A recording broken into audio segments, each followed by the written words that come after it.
welcome to Retro Warriors, episode 538. Woo! As always, I'm your host, Justin Baker, and as always, I'm joined by Viable Human Chris Saturn. Hi, Justin. Hi, Saturn. We made it to the second episode of the evening. Weird gear shifting. If we had 20 solid minutes of Outer Limits discussion, and now we have to go straight into video games. Or we just keep talking Outer Limits. For the whole show, here it is. Old sci-fi shows. Feels weird to call 90s Outer Limits old, but right. It is. It is 30 years old. It is. Oh, God. Yeah.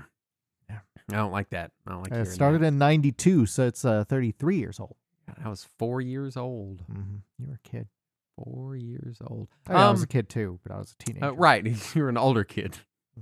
You're one of them old kids. I guess I wasn't a teenager yet when it started, but at the time that most of it aired. Anyway, yes, sir. Playing video games, kind of bouncing around through a lot of shit, trying to catch up on a lot of shit. Trying to play, I'm post Cold Steel. And I've started Cold Steel 2, but I'm not ready to mainline it yet. I'm just kind of pecking at little sections of it. I'm barely into chapter 1. I'm a few hours in. I really have not done anything. Out of the prologue area into the proper area. I'm out of the prologue and just barely starting chapter 1. So trying to slow roll it and take my time before I really buckle down. But because of that, I'm not settling on anything else because I don't want to be away too long. So I went back and played a chunk of Monster Hunter, and still enjoyable and fun. I was trying to get to the Final Fantasy crossover stuff, but I wasn't a high enough hunter rank, so I kept having to rank up and do the grind, and then I kind of fell off that. Someone purchased the RoboCop Rogue City video game for me for my birthday on Steam. Oh, nice of them. Yeah. And I booted that up and played a little bit of that, and it's just like the demo. It's weird because it's about as faithful a RoboCop game as you could possibly get. But also, as a first-person shooter, it's weirdly slow and clunky because RoboCop is slow and clunky. Right, yeah, he is a slow creature. And you are inhabiting RoboCop, and it would be weird if RoboCop was sprinting and dodge rolling around an arena. That would be strange. Yeah. And so I weirdly enjoy it a lot because of that. But I could see someone that doesn't know RoboCop being like, this is the slowest, clunkiest shit I've ever played. But you're like, no, it's supposed to be. Right. Because that's RoboCop. Because it was Peter Weller in 400 fucking pounds of styrofoam. So he moved like a goofball. Yeah. I also got the new Painkiller game put out by 3D Realms and someone else, and I don't remember. Because I had picked up Painkiller Black Edition back when it had first come out on PC for $1.99 at a GameStop. Yeah. And I remember I didn't even know what it was. I was just like, this looks like a shooter. I like shooters, and it's literally $2. Yeah. What do I got to lose? And I played it, and it was a really good, fun, horror first-person shooter game. Yeah. And Painkiller went on to, it's a cult classic. It's kind of one of those B tier, well remembered. This was a fantastic game that never really got its time of day. Yeah. And I didn't even look anything up about the sequel at all. I didn't know. I just saw Painkiller, and I was like, yes, I'm down for a new Painkiller. It's budget priced. It was $40, and it's got a physical release. Fuck yeah, I'm in. Let's do it. Yeah. And it's bad. First of all, it's bad. It's the kind of bad where I regret that I opened it before looking up reviews. Oh no. Because I pre-ordered it, came in, I took it immediately out of the shrink, put it in, and I was like, this is weird. It's a co-op shooter. It is a 3-person co-op shooter. Okay. And it is a co-op. So there are 9 in air quotes levels, but they're not really levels. There is no story at all. The game's just like, welcome to hell, kill demons. And I'm like, all right, I'm not upset about that. That's fine. It was cool. You like killing demons. And it puts you in the game with 2 bot companions who are stupid as hell and suck, and you have to solve puzzles with them. Oh no. 3-person puzzles, or go play co-op online, this game that nobody else is going to have, and there will be no one online in a week, and I'm not going to convince anyone else to buy it because it sucks.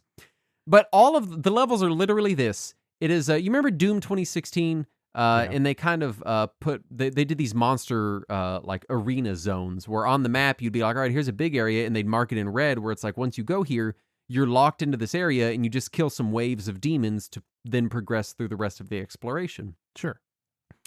It's just monster arenas connected end to end. That and sounds like hell.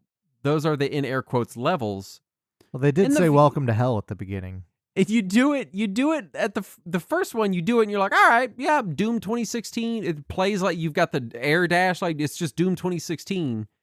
Plays like that, just not as good. And you only get 2 weapons, and you're not Doom guy, which is kind of the whole point of playing Doom. Right. And I have these 2 shitty AI bot companions that are attached to me. Yeah. But fun enough shooting through this monster arena. Let's get to the level. All right, another monster arena. Okay. All right, a 3-person jumping puzzle I have to solve with bots. That was frustrating, but here we are, the level. Oh, it's a monster arena again. It's another monster arena. And that's the game. Oh. They don't even call them levels. They call them raids. You go on a raid. And if you earn enough points, you can unlock a new weapon. And it's just... Does it feel different than the old weapon at least?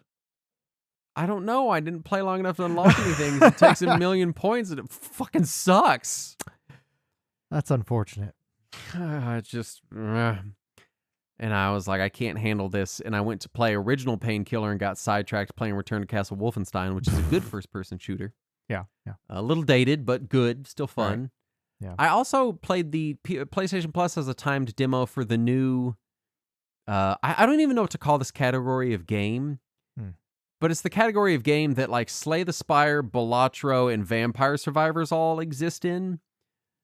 The addictive indie darling thing. Yeah. Addictive, affordable indie darlings. I don't know what to call it, like they're totally all different games, but they're, you know what I mean? They fit the same category. All seem to scratch an itch, which I'm calling Ball Cross Pit because there's an X between the 2 words. Ball X Pit. Yeah. Yeah, I've heard good things about that.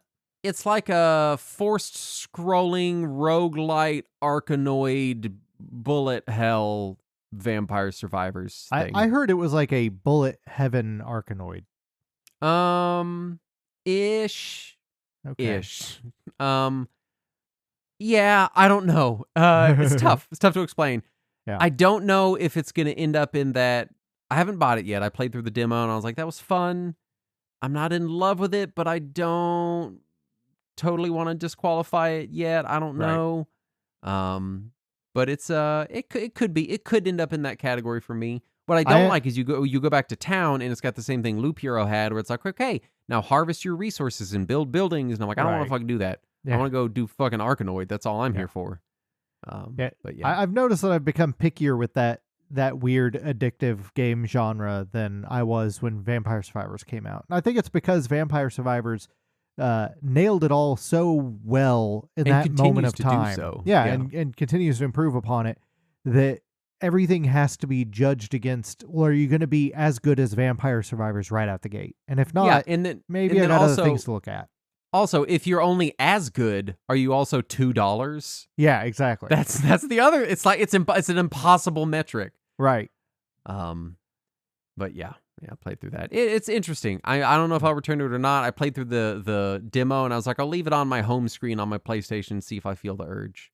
Fair. And we'll go from there. What have you been playing? So I wanted to mess around with my PSVR 2 again, because it had been a little while and I wanted to make sure that, 1, it still works, and 2, that see if I can get any more enjoyment out of it. Right, and see that there's still no PSVR 2 games being released. I don't know what they're doing. Yeah. Well, I have it plugged into my PC because not a crazy person. You got options. Yeah. Well, kind of. The thing is that there's no drivers for it for Linux. Oh, okay. So you have to go into Windows for it. There is a team that is working on trying to get it to work in Linux, but it's still in very early development. So you have to reboot into Windows to use it, which meant that I rebooted into Windows for the first time in like a month, and every individual program on my computer was like, I also want to update. Oh, yay. And that's like in Linux, you just run the one console you run your package update manager. and it updates all your programs at once. But Windows is like, no, I want to update. And also I want to update as well.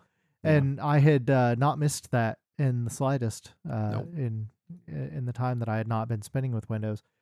Once so you get used to package managers in Linux, you're like, I can't believe I used to just go fucking Google and download shit off the internet like a caveman. Right.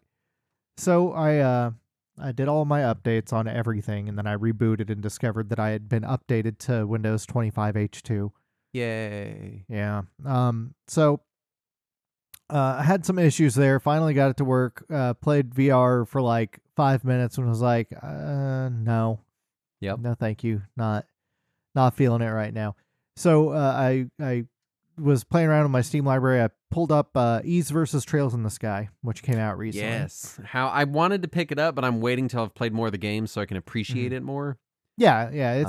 It's very much just a generic crossover fighting game. Like it feels like somebody wanted to remake Power Stone in the engine of Ys 7. Okay. Which is fine. It's neat. It's cute. The new translation and dub are both very good. They are clearly it's the same voice actors as in the other Trails games, I believe. Yeah. And the localization is from the fan translation. All of it is a good quality. The conversion is very good because it's basically just a PSP game ported to modern consoles. Right. But they did a really good job of modernizing all the menus and everything so that even though it still feels like it is that PSP game ported, that it has enough native controls and everything that you can adjust the settings that you need to adjust and everything. I'm hoping it gets a physical release because I'll buy it on GOG if is it? Yeah, LRG is releasing it. God damn it. That's what you said when we said that on the show a couple weeks ago. Why? So it is getting a physical release from LRG. They have not yet said when, just soonish. But it's neat. It's I had picked it up on Steam just to play around with it. And then I also downloaded the demo of something called Dead Letter Department. Okay. Which is a narrative horror adventure game because it's spooky season. I got to do spooky shit. Sure. And so you play as a dude who works in like this dystopian sad future where you're forced to type in the addresses on letters that the AI couldn't properly read. Okay. Which is a real thing. That is a job that happens in the real life. Only it's done by thousands of people, and in this world, you're the last one. You're the one. You get to sit alone in an office and type in shit. Mm-hmm. And like it, I can't tell if it wants to be tongue in cheek funny horror or if it just wants to be horror or just depressing. Yeah. And so like you'll be typing in letters and then all of a sudden you get a letter and it's just like this diatribe from some guy talking about trimming his testicles off. Oh. And I can't tell if it's meant to be funny or dark or disgusting. And so and then like it'll have like your lights go off and then it is actually unnerving and then you have to leave your computer and walk through empty corridors back to your home and everything. And it is very very dark, but it handles the tone of everything exceptionally well. Like it whatever it is trying to hit, it hits it beautifully. Like they have figured out what tone they want and they have nailed it down. There is a demo that you can download on Steam and try out. I mean, you won't, but for people who are interested in horror-y stuff, it is worth checking out. It is neat. Yeah, I'm already upset and creeped out by all of it. And I'm already not looking forward to my future where the only jobs available are doing things that AI couldn't do. Right, yeah. That part of it feels too real to me. I don't know how I feel about that. Yeah. I was just looking it up to see if it's like pixely or like kind of regular like, 3D. It kind of feels like like low poly looking thing. Yeah, like somewhere between PS1 graphics and low budget modern graphics. Yeah, interesting. Let's do the news. Okay. First up, 8BitDo has announced the NES 40 collection of peripherals celebrating the 40th anniversary of the NES because someone has to fucking do it. Nintendo's Right. not going to do it. Yeah, I don't know why. Might as well let them do it. Which most They of all the look pretty peripherals good. they announced, they've already released before. Yeah, like yeah. This is the it's just reprints of NES existing keyboard and ones. stuff. But they do have a new version of their controller that's like NES themed, Yes. which is unique to this line, which I think is cute looking. Yeah. I don't know if I love the black and red enough to buy the controller, but it's cute. No, Cute, but you know. it is cute. If If it was I a s- didn't already have an 8BitDo Ultimate, I might lean towards it. Yeah.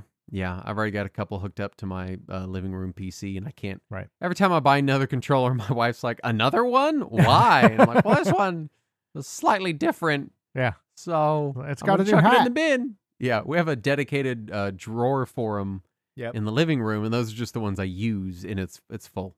It's completely full.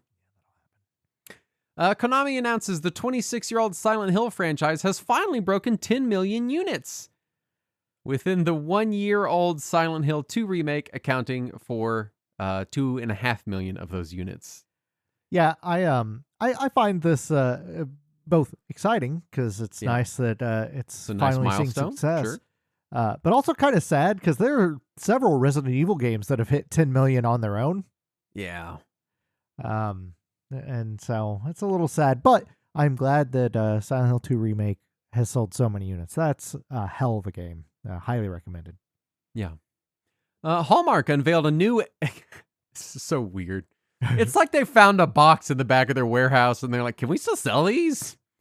A new Xbox 360 Christmas ornament that plays the Halo theme? Well, they did the other retro console ornaments a couple years ago. Like they'd done like a little Genesis and a Dreamcast or something. So this is just the progression of that line. It just occurred to me you said retro, and I was like, no, it's an Xbox 360, Saturn. Yeah, that 20-year-old console, And the then- Xbox yeah. 360. Oh my God. Oh, I'm ancient. Yeah. This holiday season is the 20th anniversary of the Xbox 360. So, Oh no. you know, Oh no. the Xbox 360 is now as old as the NES was when the Xbox 360 released. Oh, gross. Yeah. Luigi's Mansion added to Nintendo Switch Online Plus for Switch 2. So if you got about 3 hours to kill, then there you go. Play some Luigi's Mansion. It's a fun game. Yeah. Hong Kong 2097, a sequel to the unlicensed SNES game Hong Kong 97, is being released this December on Steam. Is this the Hong Kong 97 I'm thinking of? Yep. It absolutely is. The one with Jackie Chan? Uh-huh. Uh-huh. Oh my God. Doesn't Is it there also a page up have for it? yeah, there is. Doesn't the original also have art of Kim Jong-il in there? I believe so. Yeah, I think he's in the cover. Oh, yeah. Yeah. This is It's exactly This what is you pictured, isn't it? exactly what I pictured. Yeah, this is Yeah. pretty much completely it. This looks like some terrible trash that's going on the wish Yeah. list. This is either going to be a great meta game or unplayable garbage, and I'm here for it either way. Yeah, I do appreciate that you immediately admitted that it was going on your wish list. Of all the games to get a sequel, Hong Kong 2097, Hong Kong 97 was not on my bingo card and never No. would have been because No. it's just it's why? It's trash, yeah. It's like making Little Red Hood 2. Like, why would you do it? The next N64 decompilation is Duke Nukem 0 Hour. So For some there you reason. go. For some reason. People couldn't get enough. Okay. The RetroArch port of DOSBox is being released as a standalone client called DOSBox Pure Unleashed, which I'm excited for. Yeah. DOSBox is like regular vanilla DOSBox as a interface and UI is still kind of clunky. It's fine if you already know DOS. It's functional if you know DOS, yeah. If you Yeah. don't, it's a little weird and Yeah. sometimes editing config files and stuff. It's not like clean, Right. and modern. And I've been using DOSBox X for a while, and so hopefully this will be a good additional alternative that Yeah. has some nice UI. Xbox dev kits are also rising in price because fuck the consumers and the developers. Yeah, I think they said it went up from like $1,500 to $2,000 or something like that. That's a lot. Yeah. I don't. Microsoft, why? At some Yeah. point, it feels like they're trying to intentionally sabotage the brand. Yeah, that's what it feels like. Because, man, you guys had such a good thing going for so long. And we all knew the crash was coming because it's Microsoft. This is how it goes with them. My guess is that the Activision purchase was so large that management finally realized what all they were doing. Yeah, I And think they're it like- could be a thing where they're like, fuck, man, we just realized what we've saddled ourselves with. Yeah. And also, our whole thing is that everything's available day one on Game Pass that we have to offer. And now if we do that, we lose money. Yep. And we can't just keep hemorrhaging cash. Well, that's why they're not doing that anymore. Yeah. Even more Castlevania is coming to Vampire Survivors with an update to the Ode to Castlevania DLC. How? Even more Castlevania. It already had all the Castlevania. It's now you can play as Simon Belmont's loincloth. And I hope they add Kid Dracula. oh, that would be fun. That would be fun. Right? I haven't watched the That'd be trailer so for fun. it. Me I either. still haven't even unlocked everything in Vampire Survivors because it feels insurmountable. There's so much shit right. now. It increasingly feels insurmountable. It's insane. It's just this constant. It's insane. Yeah. It like the point of it, what I love about Vampire Survivors. I know I think we did an episode on the game at this point, but what's amazing about it is that it's become such a thing where like I unlocked the character that literally can't die months ago. Yeah. And I'm still sitting down to play the game over and over and over with new characters over and over and over and over. Because it's not even about completing the runs anymore. It's just like, what shit can I find? It's amazing. What an amazing game. Oh, yeah. M2 has released a sequel to Taito's 1989 shmup Night Striker called Night Striker Gear. Also not on my bingo card, but I'm okay with it. Even more games to add to M2's repertoire of games that they personally developed as weird late-stage sequels to earlier stuff, along with Salamander and Fantasy Zone 2W and everything else. PlayStation Plus users who previously redeemed Yakuza Like a Dragon as a PlayStation Plus essential game to keep are losing the game from their libraries because it was added to PlayStation Plus Extra. Because even Sony doesn't fucking know how this shit works. Yeah, it's real annoying. And they sent a warning out to the users saying, don't play it on Extra or you'll lose it from your library. But a lot of people already had. Yeah. What? Also, don't fix your shit, Sony. Yeah, maybe fucking try. Yeah. Just try. That's at this point, I just want to feel like you're trying. You've had this PS Plus Extra tier for years now. You know this is a problem. Fix it.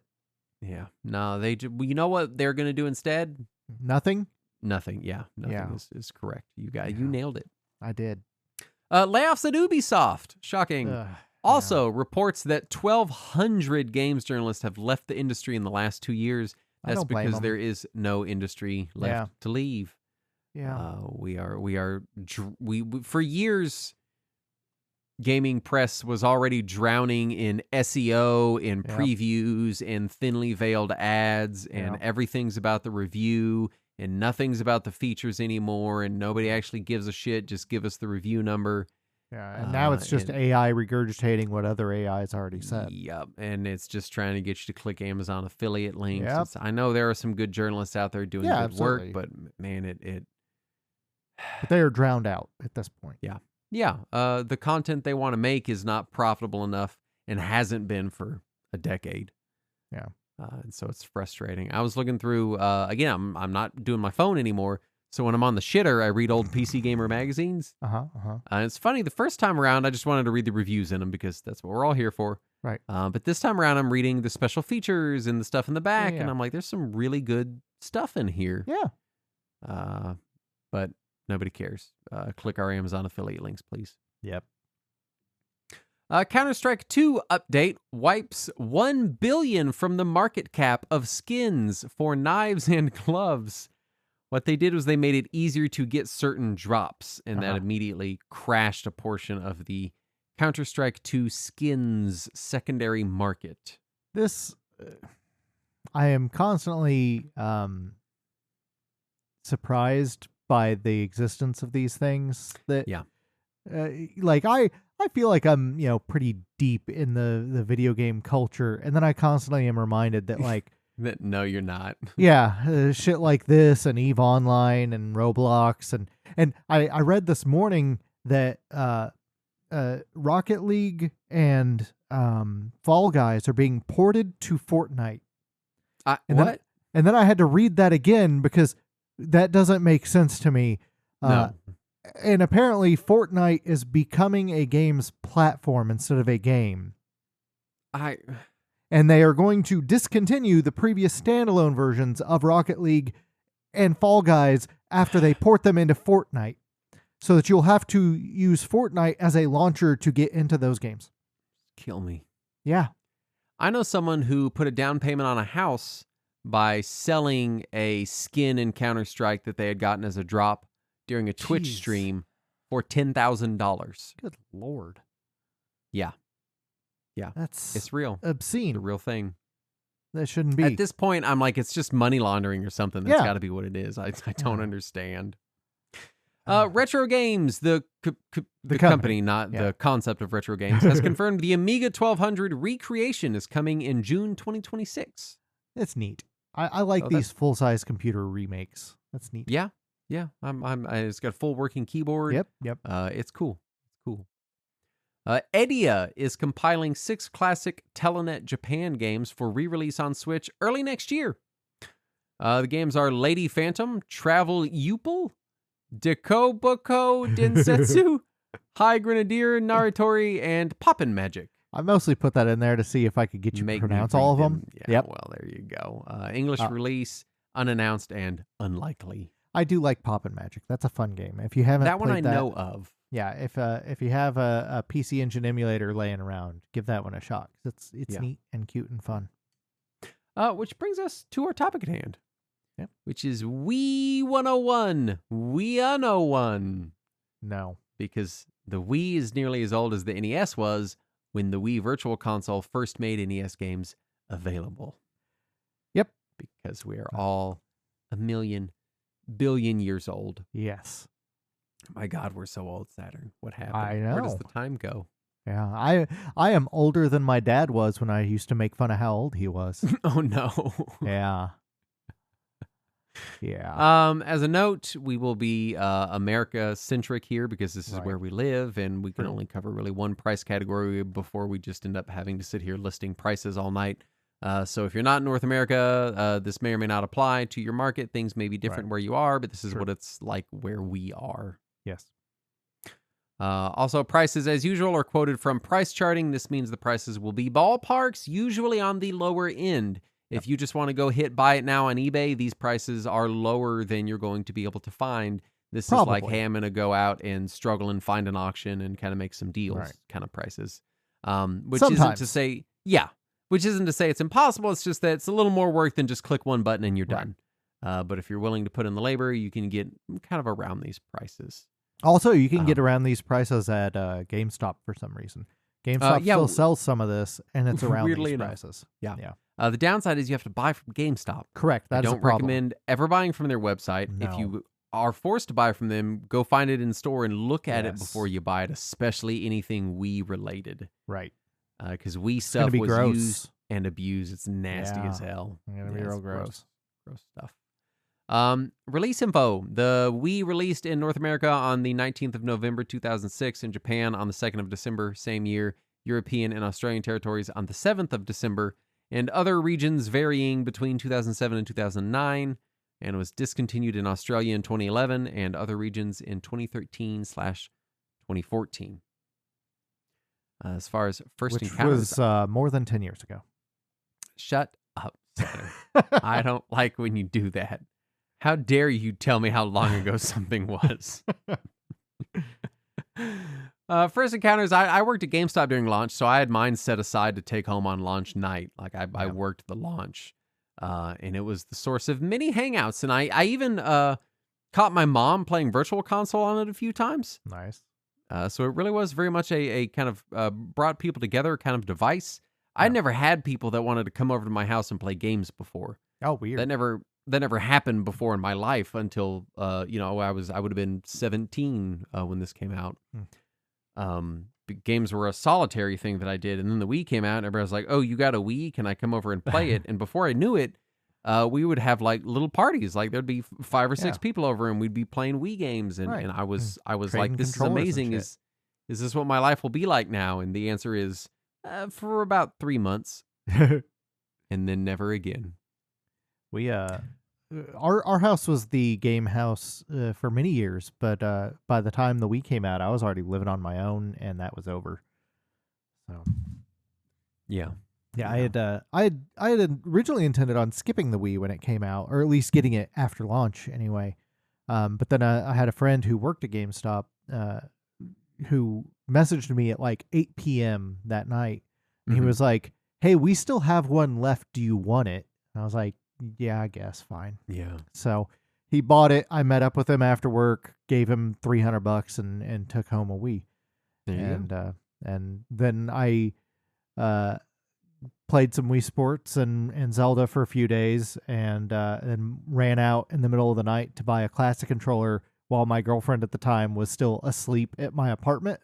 and I came home, and I'm holding a classic controller and 2 Wii 2000 points cards. And she's just staring at me like, where did you go? And I was like, I went to Walmart. I had to go buy a classic controller and some Wii points cards. And she was like, why? I was like, because I have to play SimCity on the Wii. Yeah, so I can play Super Nintendo games. Quick, unplug the Super Nintendo so we can plug the Wii in. Exactly, yeah. And so I then downloaded a bunch of games that I already owned that were sitting right next to the television. There you and go. Played them on the Wii instead. For people that don't remember, our 101 episodes are kind of more collecting oriented. It's more kind of like, hey, if you want to get into this system today, in 2025 as we're recording it, what does it look like? What should you look for?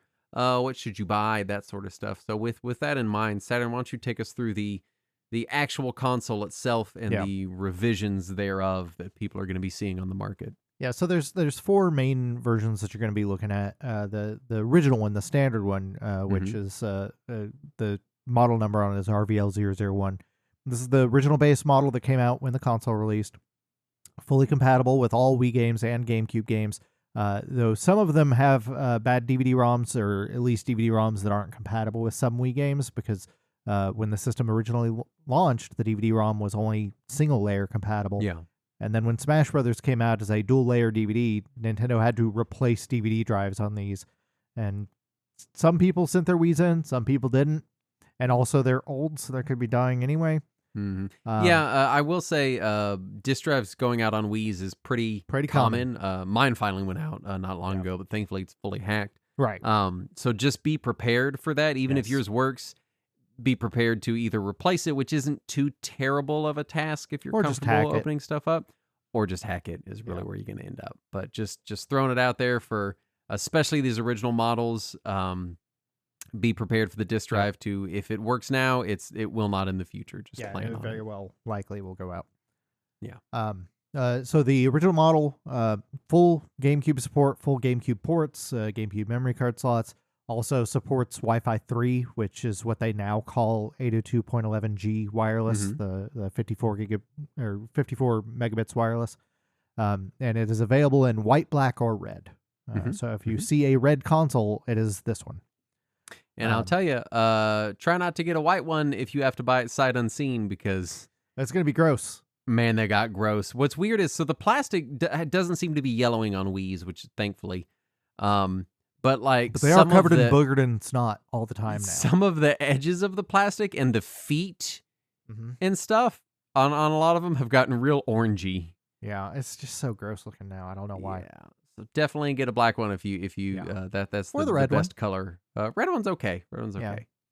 Yeah. Then you have the revision, the RVL 101, which in Europe was called the Family Edition. Over here, they just called it the Wii and just told us to figure it out. So it's not compatible natively with GameCube games. It has no GameCube controller or memory card slots. If you hack the system, it'll play GameCube games just fine. So the hardware internally is still there. It just doesn't take the discs. Yeah. It's also incompatible with any Wii games that use the GameCube controller ports, like Dance Dance Revolution and a couple of others. And it is available in white, black, or a light blue color. It's a very pretty light blue. Unfortunately, it has no GameCube port, so I don't care. Yeah, which is sad. Sad times. Then you have the RVL 201, which is the Wii Mini. It's the goofy looking one. It was originally Canada exclusive, but later came out in other regions. The disc drive is like an old old Discman. Like you just press it and it pops it's a open. top loader. Yeah. It came out in real late 2012. Yeah. And it looks goofy. It does not play GameCube games. It has no GameCube controller memory card slots. It also does not have an SD card slot. It does not have an internal Wi-Fi adapter. It is not compatible with the USB Ethernet adapter. It does not output 480p. It only outputs 480i. Basically, don't buy this. Now, there are hardware mods to re-enable all of those things. And there is also now a homebrew utility to hack the console and allow it to re-enable its USB Ethernet support. So you can theoretically get this thing to do the same things the other models will, but it's not worth all your time, effort, or anything. Because I forgot to mention it. The base model, the original model, sells these days for between $50 and $75. The revised model that does not have GameCube support sells for between $50 and $100. And then the Mini sells for around $75-ish. So it's not worth spending extra when you could spend less and get the original model that does everything. The only reason to go for a Mini, if you're going to be getting into the Wii, is you already own one or it's free or something, you know. Right. Like if you found one in a dumpster, then maybe look into the hack see for what it. you can But do for it. I wouldn't go out and buy one of these. No, certainly not. There's really no reason to. It's kind of a really shitty Wii, and especially without Wi-Fi, like it sucks. SD support support. It's a real sucks. Pain in the ass. Yeah, I wouldn't bother. Right, and then you have the last option, which is the Wii U. These are selling these days between $80 and $125, depending on size and color. The disc drive won't take the mini DVDs of GameCube games, so you have to use a hack or backup media to play them. Otherwise, the Virtual Wii on there acts just like the 101 console, the revised model.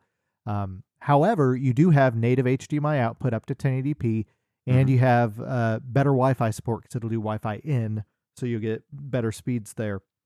Once you've hacked the Virtual Wii on there, it effectively acts just like any other hacked Wii would. But you do have that native HDMI output, which is nice.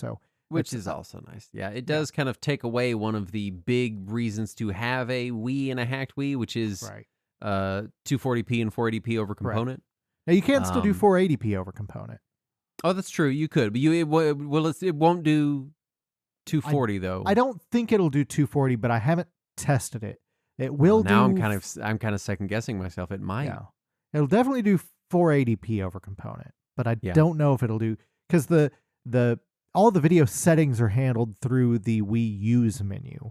Yeah. So that will only go down as far as 480p, but I don't know if then using the button combination to boot a Virtual Console game into 240p mode will work or not. So I have no idea on that. I'm not sure. More investigation required. I think Wii U is a good option, especially if you're interested in Wii U. It's not too terribly much more expensive. Right. The big thing to watch out for is the gamepad condition. True. Wii U's tend to be in better condition just because nobody fucking bought them. The only people that did were dorks like us, and we took decent care of them. Right. But the touchscreen on that is capacitive. Yeah. And that means it's got that little shitty plastic layer over it that gets scratched up real easy. You'll also have to probably replace the battery in the gamepad. But beyond that, if you're just after the Wii side of things, the Wii in it works great. It's a Wii. Yeah. So if you're interested in both, and if you do have the gamepad, you can play Wii games on that gamepad as long as you update the firmware on the Wii U. And then you can even point the Wii remote at the screen. The camera's IR on the Wii U gamepad acts as the sensor bar for the Wii remote, so it'll let you point at that screen as well, which is neat. Yeah, you can do that. It's not great. No. But it does technically work as a teeny tiny Wii. Let's talk controllers. Yep. In North America, they came with one Wii Remote and one nunchuck. Yep. That was just the Which I think standard is standard worldwide, but at least here in the US it did. Yeah. There is the Wii Motion Plus, and there are two Yes. versions. There's the add-on that clicks into the bottom of your Wii Remote that adds the Motion Plus capabilities, and then Yep. there are Wii Remotes with Motion Plus built in. It'll say on the remote Motion Right. Plus built in. Yeah. Really, there's no reason to get original Wii Remotes if you're planning on doing any motion-based stuff, if you Correct. have the option for the Motion Plus ones. But they do cost a bit more. Yeah, a little bit more. However, they're still relatively common. I was able to pick up a couple of Wii Motion Plus official name brand OEM controllers for my family for around $20 each. Not bad. Not bad. Yeah. You will need a nunchuck for a few Several first-party games. Yeah. There's a good amount of games that use it. Yep. Classic Controller and Classic Controller Pro. I would go use Pro them heavily. Yeah.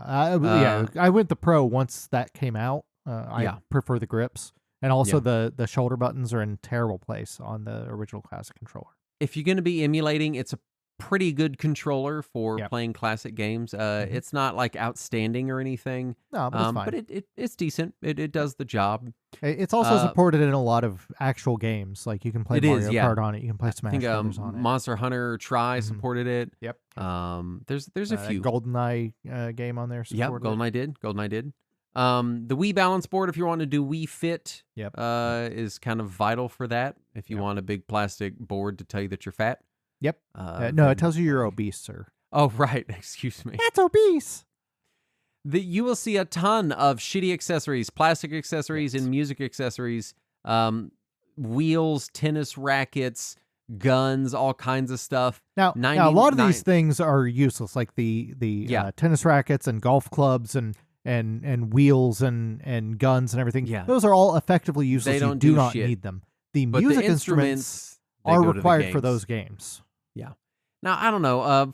For my money, I don't feel like the Wii versions of Rock Band or Guitar Hero were ever particularly... No. They're not any more worth it than the other enticing. consoles. No. Yeah. So, I mean, that's just me. If you're really into those, then it's something you might need to look into. But all the other plastic tat that you see out there is just... It's junk. Don't bother with it. You really don't need it. It's kind of fun to have a zapper. Yeah, I was gonna say the only thing I can think is the zapper for like Link's crossbow training, but that's so specific and niche. And honestly, the new there are wears other off. games that use that zapper too. Yeah, but like not good ones. There's House of the Dead 2 and 3 and House of the Dead Overkill. Okay, yeah, I forgot about those. That's fair. Yeah. That's fair. Those would be fun with a zapper. Yeah, and the Resident Evil light gun games also used it. Yeah. Let's talk cables and video connections. Obviously, it supports component and composite. Yep. Unlike the GameCube, Wii component cables are relatively easy to come by and affordable. Sure. They were able to be made by third parties. So there's plenty of them out there. Yeah. And there is an RF adapter for the console. Oh, joy! Don't do that. Don't do that. And, no. And in Europe, they had SCART standard out of the box, which we did not. We had composite out of the box. So yeah, but yeah, go component if you can. There were official component cables which are decent quality, I believe. There are still current aftermarket ones. I want to say Retrovision might make some, probably, but I'm not totally sure if they do. I have some of their cables. They're very high quality. They're usually around $50 or so. Yep. Let's talk HDMI adapters. I've never used one of these on the Wii, so I'm trusting your judgment on this. It's tricky. So the Wii launched right around when people were adopting HD TVs en masse, and there are a lot of shitty Wii HDMI adapters that's just I believe that straight component into HDMI. They're cheap. I've got a couple. They're not great. They will do the job. They will upscale your image, but they don't do so very well, and they may or may not introduce varying levels of lag. And while I've not used it because I use component for my Wii 99% of the time, the Electron Warp by Electron Shepherd is a very well-regarded HDMI adapter. And while it is more expensive than the cheaper ones you'll find on Amazon, it's still only $24. Oh, yeah, that's not bad. So if you're really wanting to do HDMI and you don't want to spring for the extra $20-$30 for a Wii U, then the extra $20-$30 to get one of these shipped to you might be worth it if that's the route that you want to go with it. Fair enough. There's the sensor bars. If you buy a Wii, it's probably going to come with a sensor bar. Yeah. And there are a lot of third-party like wireless sensor bars and stuff. For people that don't know, the sensor bar is just like a little IR light. Right. Yeah, it's just a pair of IR lights. Yeah. Now the thing about the sensor bar is, one, its cable is teeny tiny. It's super thin. Yeah. And also it's like 11 miles long. It is way too long. And so you will frequently find them where the cord got caught on something, it got cut, it got damaged or whatever. So these aren't always available with the console. You can just use 2 candles. That does the exact same thing. Just light 2 candles in front of your TV and it will work as a sensor bar. I don't know about lighting 2 candles every time I want to play Wii. True, fair. You're gonna set the mood. But I'm sure that there were a lot of third-party sensor bars. I'm sure you could get one for pretty darn cheap. A lot of Wii accessories and cables and stuff are still so cheap and readily available that we don't have prices listed because for now. Because you can just still get them. Oh, yeah. There is a shitload of them. But Saturn, why don't you take us into the world of modding? Because if you're buying a Wii, you're probably looking into modding it, and you should, because one, it's very easy, and 2, Nintendo doesn't care. There's no account for them to ban or anything, so they don't give a shit. So let's start with hardware, since that's the less common mod people do on a Wii. So there's the Wii Dual mod, which looks neat. It's a video mod that allows for true digital HDMI and RGB output. I haven't gotten it for my own Wii, but it does look like it's neat, and the reviews I've seen have been pretty positive. I saw an internal hard drive mod where somebody replaced the DVD-ROM with a full-size 3.5-inch hard drive, which they then connected directly to the USB connectors on the motherboard. It's goofy. It's a proof of concept. I don't know that I would do it myself because you can just plug in a USB hard drive. Yeah. There are mod chips. Those have mostly been made redundant over the years by the software mods. There are also some early optical drive emulators that were released for the console, also made redundant by USB loaders over the years. But that's really kind of the thing with hardware mods for the Wii is most of them were made redundant over the years because we were able to soft mod the system, and it was just much more effective and affordable. It's been soft modded so hard. It's really kind of great. It's soft when you soft mod your Wii. It's at such a deep hardware level that you have a different like firmware launcher that you can launch into, like a bootloader, to do stuff. It's the depth, to which the soft mods go on the Wii is fantastic because it means that you really just sort of need the console and then normal shit that you have lying around like SD cards and USB drives, and you're good. Yeah. So let's talk soft modding. Let's talk soft modding because this is where you're going to land on it, and then I do have some additional stuff that you might need to purchase as far as like things you might want. So first of all, soft modding on the Wii is incredibly mature at this point. Yeah, but it's not dead. There's still progress being made. When I hacked my old Wii for my family recently, I learned that the process is even easier than it used to be. They have streamlined which iOS you need to install and everything. It's all basically stupid proof at this point. I don't want to say completely, though, because you can still technically brick your Wii. Be careful. But it's very unlikely. Once you've hacked your Wii, you'll have the homebrew channel, which is fantastic. It's a must-have. It's where all of your homebrew is going to live. There's a bunch of USB loaders that you can get. It'll let you copy your game discs onto a USB drive and then load your games off of it. That way you don't have to try to squeeze them all onto an SD card. There's also Nintendo, which is an application that lets you load GameCube games, and you can even use virtual memory cards. You can use Wii Classic controllers instead of GameCube controllers, which is great, especially if you're playing on a Wii U, because then you can use Wii Classic controllers that look like GameCube controllers and not have to figure out how to make it work with a USB adapter or whatever. So there's a lot of great stuff to do with the soft modded Wii and plus emulators and all that.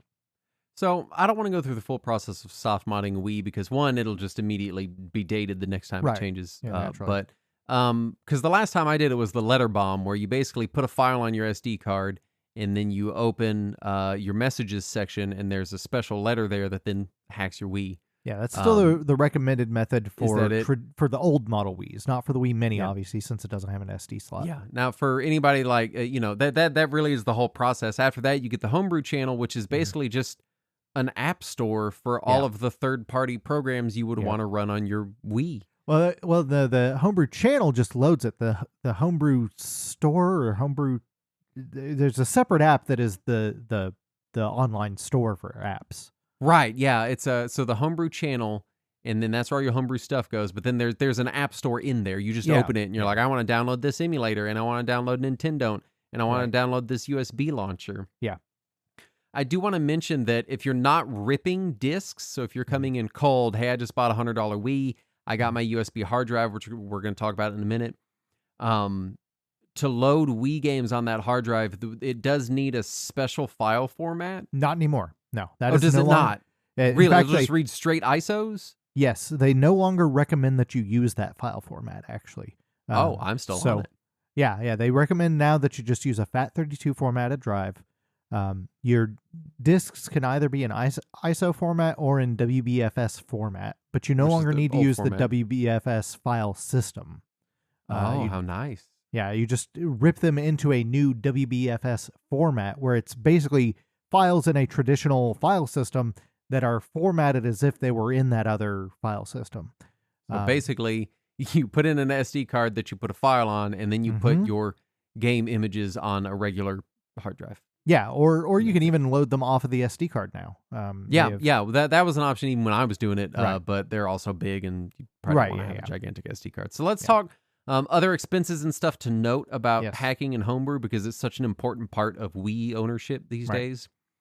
One, if you're planning to use an external hard drive with your Wii to store your software, then you're probably going to need either one with an external power source or a USB-Y cable that so takes you can plug into both USB ports. Yeah, that takes your USB plug and turns it into two, because the Wii can't push enough power over a single USB to power most hard drives. Yeah, and also only one of the two USB ports is full speed and able to read the hard drive. So if you then use that Y cable and it doesn't work, try swapping the two USB ports and it'll probably work. Most Y cables, the power cable is like colored red or something. Right. Or it's thinner or something. Yeah. So you just might have to swap them.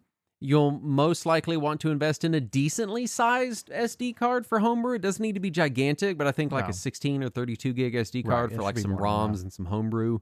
Yeah. If you've just got like a 1 gig lying around from that old Canon camera you had forever ago, you might want something a little bigger than that. Yeah, I when I was hacking my old Wii for my family, I noticed that it still had the SD card that I had installed in there back when I first bought the system. Yeah. And it's a 256 megabyte SD card. Oh my God. Yeah. Not going to put a lot of stuff on that. No, not going to fit much there. I do want to mention this. This isn't something you'll need up front, but at some point you're going to need to do some reading on CIOS, which is the not anymore. Not at all. No, you don't ever have to switch to older CIOS. Never anymore. They have figured it out. There is 2 or 3 that you have to install now, and the Wii.hacks.guide website will guide you through them. And once you've installed those 3, it works with literally everything. Oh, this is exciting. I'm getting excited because I have all the old hacks on mine, so I'm on old information. That same website will also show you how to update your old hacked Wii into the new stuff. It's really nice. This is all very exciting for me, Saturn. So at this point, you buy a Wii for roughly $100 or less. Yeah. You get an SD card and a hard drive, and then you put a file on the SD card and push your game files on the hard drive, and you don't even need to use the SD card to hack it anymore. Oh my God. Yeah, because they were able to hack the Wii Mini, which doesn't have an SD slot. Right. Or a USB port. Well, no, it does have a USB port, but yeah. I will say, as the Wii was my first console that I think the first console I ever hacked. For me, it was PSP and then Wii. And it was, no, I hacked my Wii before my PSP. I waited real long on my PSP because I already had most of the games I wanted to play on it. And if you've looked into hacking other consoles, I'll go ahead and tell you the Wii is easier, simpler. It's so turnkey. Yeah. That kind of like you were saying, I don't want to say it's idiot proof, but no, it's hard to mess up. If you're comfortable dragging and dropping files and reading instructions, then you can do it. That's it. That's everything. Yeah. Let's talk software. Yes, sir. Because I see you got a big list of software recommendations here with some prices. Yeah, just some random stuff I was thinking of. And I added to it. So I don't know how if we want to go back and forth, or you and then me, or how you want to do it. I just put some stuff in there based on price. Sure. What people might want to play for under $20. I had Smash Brothers, Paper Mario, Donkey Kong Country Returns, Metroid Other M. I want to talk about Other M because Other M got absolutely, utterly shit on critically. For good reason. People fucking hated that game. I liked it. Yeah, I thought it was fine. I don't think it lived up to Metroid, but I thought it was fine. Yeah, I thought it was good. Especially now that it's $15, Yeah, $15 for fine. It sits much better with me. Yeah, I think it's a perfectly fine $15 game. I don't think you're gonna have. It's definitely not going to hurt you for $15. It is an okay time. Yeah. Also, Mario Galaxy is $15. Let's. Well, wait a minute. Nintendo just released Mario Galaxy 1 and 2, and it was $60. Yeah. So you're telling me I can get Mario Galaxy 1 and 2 for $35? That is correct. Yes, sir. If you already have a Wii, you can get them for $35 or less. If you don't want the case, all these prices I put in there, that's with the case and manual and everything. If you don't want that stuff, it's cheaper. Yeah. But New Super Mario Brothers Wii is on your list. I fucking love that game. That's an awesome game. It's a solid one, yeah. Especially 4-player. That's just a silly, dumb experience. The fact that Twilight Princess and Skyward Sword are also $20 is insane. Yep. Skyward Sword I did not like. Twilight Princess is very good. Yeah, Skyward Sword is okay as long as you play it exclusively in long play sessions. Yeah. Don't ever turn your Wii off. Don't do that. That's a mistake. Yeah. What else do you got here? Kirby Return to Dreamland, also excellent. Solid, yeah. Pikmin 1 and 2 with waggle controls. I didn't love that, but that's when you're getting into the $25 range, though. Pikmin 2 is a little pricier. Xenoblade Chronicles has had a couple remakes at this point, but I guess the Wii version's still only $25, and I thought it was fine. Yeah, Mario Kart for $25, Wii Sports for $25. Yeah, and it's going up too. What the fuck? Why? Because people have destroyed their copies, I guess. I don't know. I've got like 5 copies of it in a pile. Them. I don't even know what to do with them. Sell them, apparently. I guess. Yeah. Wii Sports Resort for $30. Yeah. Fortune Street's only $30. That's a great game. Well, for a while there, it was like $15 to $20 when it was on clearance everywhere. But it is a fantastic game. It is probably top 3 Wii games as far as game time for me, as far as total hours played. It's fantastic. Wii Punch-Out does get a lot of love. The much forgotten Punch-Out community really loves Wii Punch-Out. Yeah, it was really good. Last Story was the other Project Rainfall game along with Xenoblade Chronicles, I believe. Also, Pandora's Tower was the third one. Oh yeah, Pandora's Tower. Didn't put it on here, but it was like $75 to $100 when I was looking. So. Oh gosh. Speaking of $75 to $100, Silent Hill Shattered Memories has spiked in price lately because the PS2 and PSP versions are so rare. Those sell for like $300 to $400, but this one, the Wii version, which is the better version of it too, is still way too expensive at $75 to $100. Find some other way to play the game. Is all I'm saying. Yeah, or find a image of the disc somewhere. Yeah, if somebody took a picture of the disc, that'd be great. You could have a lot of fun. Metroid Prime Trilogy at $90 to $100. I don't know about that. Yeah, I'm not sold on that. That anymore at that price. I added some of my favorite Wii games that were missing. Yeah. Tatsunoko versus Capcom for about $42. I always forget that exists, but it was a fun time. It was so much fun, especially if you love like old anime shit. You get much more of a kick out of it, but I thought it was a really, really fun game. I preferred it to Marvel vs. Capcom for a long time. Still might. Yeah, you're wrong. There was also Tatsunoko vs. Capcom arcade sticks released by, I think, Mad Catz for the Wii that were really I think cool. so, yeah. Eevee the Kiwi is $68. I don't know why. Oof. But if you find it cheap, or if you find it on the internet for your hacked Wii, Right. Eevee the Kiwi is a really, really, really fun game where you play a kiwi and you have to draw little platforms for it to walk on. And that's it. That's the whole game. It's fine. Muramasa the Demon Blade, which was also ported to Vita, is about $33, and it is a fantastic Vanillaware action game. If you're looking for a 2D action game, it is so much fun and very, very beautiful. A lot of it's based in like traditional Japanese mythology and artwork, and it's just a really cool looking game. Really That's what fun I always game. meant to get to and never did. Oh, it's so much fun. We really got to do an episode on it one day because it's just such a fun game. Nice. You can't buy these anymore, but Konami's Rebirth games on WiiWare, we talked about it on our WiiWare episode, Contra, Castlevania, Gradius. It is pretty trivial to get WiiWare games on your hacked Wii. Yep. Pretty. And they won't sell them trivial to you, so you might as well. There you go. Blastermaster Overdrive as well would also be in that list of WiiWare games that you should download. I had a lot of fun with Red Steel 1 and 2. I didn't click with them, but I could see where somebody would. They're just kind of like first-person shooters that you play with motion controls, and like it doesn't work awesome, but it's kind of fun and novel. Well, they're and first-person slashers.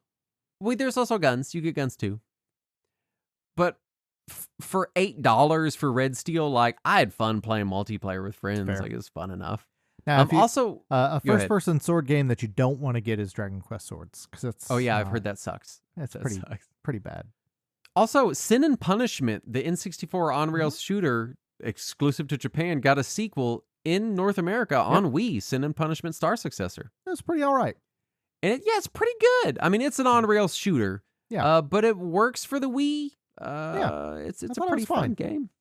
Obviously, you have the entire GameCube library. Right. Which is sizable and includes Odama, so you should play all of them. Because Odama is the best feudal Japanese pinball game ever made. With a microphone. With the best microphone-based feudal Japanese pinball There you game go. ever published on GameCube. All right, I believe you now. Name a better one, I dare you. Is the microphone's compatible with the Wii as long as it still has the GameCube ports? Well, it plugs in the memory card slot, so yeah, it should be. Yeah. Should be theoretically. So 'Cause you there's will just need you will need a Wii that has GameCube memory card slots. Yeah. Then. There is there is just a GameCube in the Wii, the same way there's just a Wii in the Wii U, which also has a GameCube in it technically, so it's just three. But again, the later versions of the Wii as well as the Wii U do not have GameCube controller ports in them. Right, or so you couldn't play memory card Odama, slots, but you can play with the GameCube stuff. You just have to load it via third-party custom stuff. Yeah. I do want to note homebrew and emulators on the Wii. The Wii supports 240p over component. Yeah. So if you're looking for properly upscaled 240p games to play, or you're playing like on a CRT, your retro games are going to look awesome. Oh yeah. Absolutely. I played 240p emulated like NES, Super NES, Genesis games on my Wii on my PVM when I had it, and don't all the Neo Geo games also support it? I think so. Yes, I think so. So crisp, perfect. Because here's the thing: like getting 240p out of an old console is easy, but getting a really clean, properly like aligned, nice looking 240p signal is hard with an RGB, picture quality and everything. Yeah. But the Wii is the shortcut to that. Exactly. If you're like, hey, I've got an old CRT sitting around and it's got component, slap a Wii on it, and now you've got all the 8 and 16-bit consoles looking perfect, crisp, fantastic. And all the third-party emulators support 240p, as well as a lot of official Virtual Console releases as well. So, very, very worth it for that if you're that person that wants that 240p signal. This is one of the cleaner 240p signals that you're going to get. And if you're going the opposite direction and you're not looking for old stuff and you want to just play Wii stuff on new hardware, there's emulation. There you go. Let's talk emulation. So for a hot minute there, Nintendo sold emulated Wii games on the Wii U, which I don't know that they're really emulated so much as just just disk images downloaded being run ISOs, into the virtual Wii. Yeah. But those aren't available anymore, so let's ignore that and move on to Dolphin, because that's the real star of the show here. What a fantastic emulator Dolphin is. Mm-hmm. It fully compatible, so far as I can tell, with pretty much the entire Wii and GameCube library. It has native support for Wii remotes, so you can just sync them through Bluetooth and then just use your official OEM Wii remote on your PC. Just so great. Such a lot of emulator. Also, like, there's stuff with widescreen hacks and things that you can latch onto Dolphin to make games look and run even better than they did originally. Also has modding support, so like somebody back before Xenoblade had released outside of Japan, or maybe when it had first released outside of Japan, somebody had released a mod pack that would replace all the in-game button prompts with Xbox controller prompts. So if you're playing it on your PC on Dolphin, it would have native controller prompts to your controller, which was nice. Yeah, it's. I mean, we've gushed about Dolphin before on the show, but it is, and we will again. This is the way to play Wii and GameCube games. It's fantastic. There's ports of it on everything. It works great. There's RetroArch cores for it. There's standalone. It's got a nice UI. It just works great. Oh yeah. And this kind of dovetails into final thoughts, where like, what is our actual recommendation? And normally, with an emulator as mature and clean and compatible as Dolphin, we would just say, just emulate it. Don't bother. But when you could get like an original model Wii and maybe a couple controllers and an external hard drive enough to hold 50 or 60 Wii games for like under $150. Yeah. And the emulating the Wii is just technical enough that it's going to be tough on like a Raspberry Pi or something. So it, if you don't already have a PC that is capable, which you don't need a super high-end PC by any means, really. but if you don't already have a PC and you play everything on your phone, it might be worth looking at actual Wii hardware over using Dolphin. I mean, your phone will probably handle Dolphin, but it's still just so cheap and so versatile that it's hard not to say like everyone should have a Wii in their house. Like it's just such a great.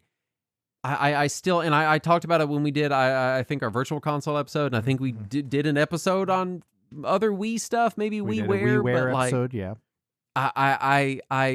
the Wii is a fantastic entry level into retro gaming device. Yeah. One, you got all the great Wii games, and there's a lot of really great Wii games and a lot of really great like throwback Wii stuff. And it's reaching the age where I'm starting to get worried that we're going to have hardware failure. We're going to have people throwing them in landfills. We're going to have people, just breaking them. So now is the time. Like we've been saying this for a few years now, that now is the time to get a Wii. That time is going to be running short soon. So get it while you still can. If you're retro gaming curious and you're like, I don't want to fuck with all this Raspberry Pi stuff and Android devices and emulators, but I also don't want to fuck with getting a Super Nintendo and RGB modding and blah, blah, blah, blah, blah, blah, blah. But I wouldn't mind picking up a side-of-the-road CRT that I found, which those don't exist anymore. No, they don't. And doing something with it. Or maybe your grandparents got an old one, or, or whatever's happening.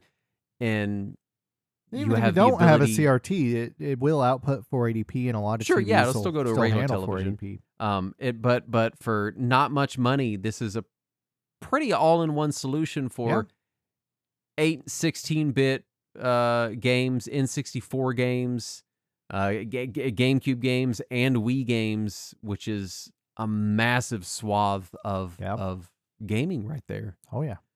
All with wireless controllers, with compatibility for a lot of different peripherals, and with also the ability to just be a cool console to do party game stuff with, like have some friends over and play some Wii golf, like what. And also the connector for the Wii remotes that you plug controllers into your Wii remote is the same connector used by the NES Mini and Super NES Mini. So you can find a lot of off-brand NES and Super NES Mini controllers that will plug into the Wii remote for playing classic games with what feels like an authentic NES or Super NES controller. Yep, and they work great. It's hard not to recommend picking up a Wii for I mean, again, I think if 50 you had to 150 $100, bucks, yeah. then you could get a pretty damn good Wii setup Oh yeah. easily. Mhm. Easily. And if there's only a couple of games that you want to play, you don't even yeah. need to buy the hard drive at first. You can just use like a 16 or 32 gig SD card, and you can easily fit 4 or 5 Wii games on there. Yeah, for sure. If you just got a couple games you want, if you're just like, hey, I just want Fortune Street and Super Mario Galaxy 2 and Wii Sports, and that's all this thing's ever Yeah. going to do, then Right. just get a big SD card. And GameCube games are you're even good. smaller. Let me ask you this. I have a question because I haven't tried this. If you're the person that's like, I'm not going to pirate things. That's not me. Yeah. That's not what I do. And that's totally valid. Right. Is it possible to rip your Wii games to your hard drive from a PC? If you're like, hey, I want to get the physical game, but I bought a Wii and the disk drive doesn't work, or it's wonky, or I don't want it to wear out. The last time I tried it was not. Okay. So I was think, curious well, about granted, most PCs don't have disk drives anymore, so that doesn't matter. That's true. This is true. I ripped all mine on my Wii. I think is same. what killed my disk drive. I finally ripped everything to a hard drive, and then my disk drive went kaput, and I was like, oh, I fucking killed it.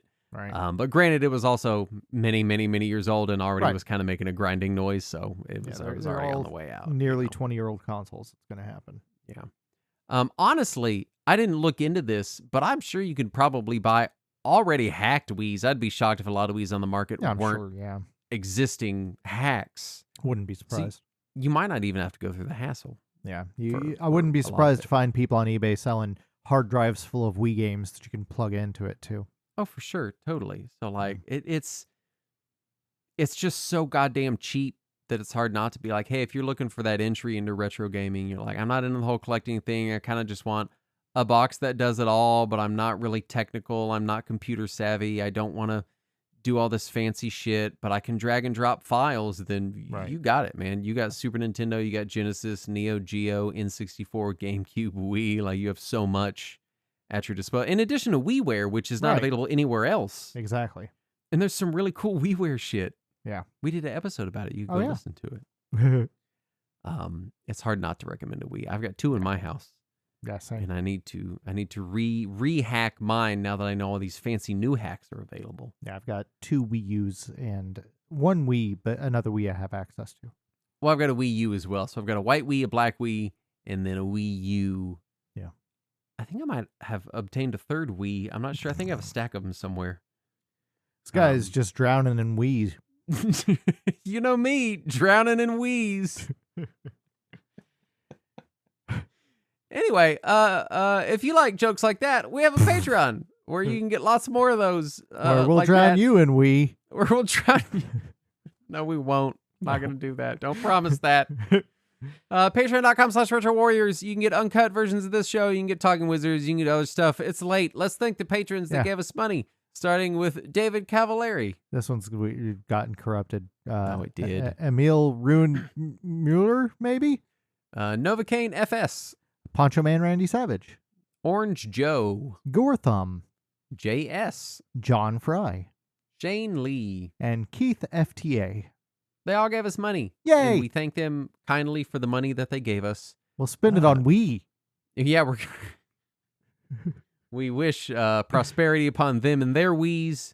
Yes. And may everyone obtain a Wii and prosper. Don't let go of your Wii. Yeah, hold hang on on to to your it. Wii.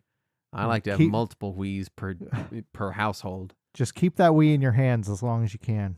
Just to make. I like that we waited till this far into the show to make a joke about the Yep. name of the Wii. Yeah, I was fighting it the whole time. We held it in.